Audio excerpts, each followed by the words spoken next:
Good afternoon and welcome to the December 10th, 2019 Public Works Committee meeting. And now is time for roll call and determination of quorum.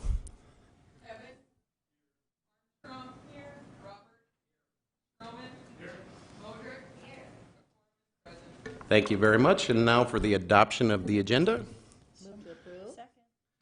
We have a motion to approve by Councilwoman Modrick and a second by Councilwoman Armstrong. All in favor? Aye. All opposed? Motion passes. Now it's time for general public comment.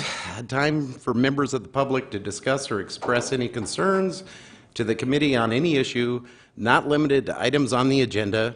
Action will not be taken at the meeting on any issues not on the agenda, except by placement on the agenda by unanimous vote of the council members present. I don't see anyone that has any general public comment. I will open and close it. And we will move on to consent items, items 1 through 7. And I will open public comment. I don't see anybody with any public comment, so I will close public comment. And then I will look for a motion to approve items 1 through 7, but first, Mr. Stroman, you have the dais. Thank you, Mr. Chairman. I just would like to pull item 4 for a brief discussion. Thank you very much. Do we have anyone else that wants to pull anything 1 through 7? If not, I'll look for a motion to approve 1 through 7, except for item 4. We have a motion and a second. A motion by Councilwoman Armstrong and a second by Councilman Evans. All in favor? Aye. All opposed? Motion passes. Now on to item 4. Request authorization for Mayor and Finance Officer to sign an amendment to professional services agreement with FMG Engineering for Rushmore Plaza Civic Center Arena Extension Project number 2452, boundary and topographic survey in the amount of $387,483. And Mr. Stroman, you have the dice. Thank you, Chairman. I would just like to address a question to the Public Works Director, if I may. Absolutely. Dale, I noticed that the current contract amount listed here was $47,250, and now we're seeing a change, requested change up to an additional $387,483. And I would just ask if you could briefly explain how the scope of work under the contract has been expanded.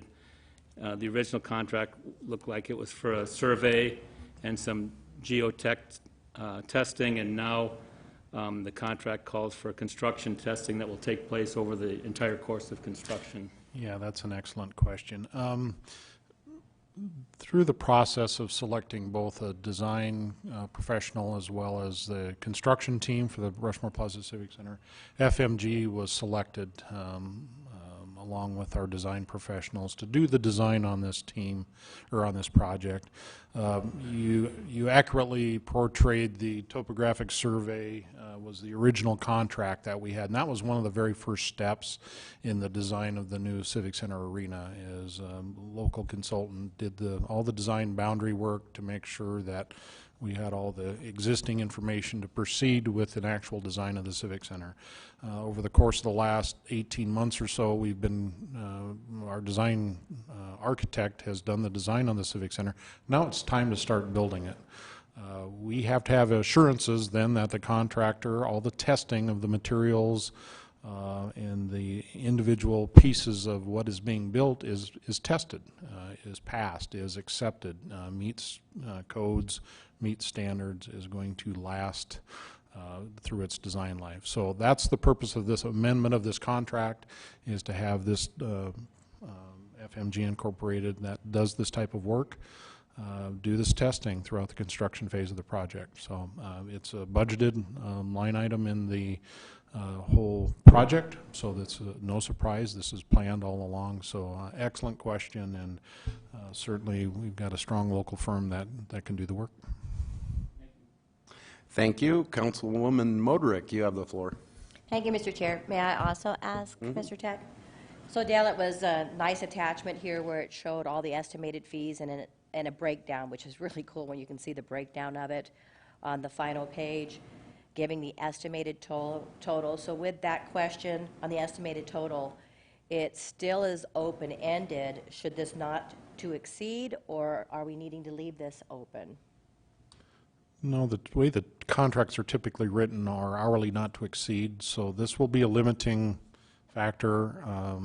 We can't spend more than what's being approved today without a future amendment. We've worked with this consultant many times to know that they typically are on time and on budget with what they propose, so that's another benefit for having them involved day one. They know what the scope of this project is. They've been involved in the design.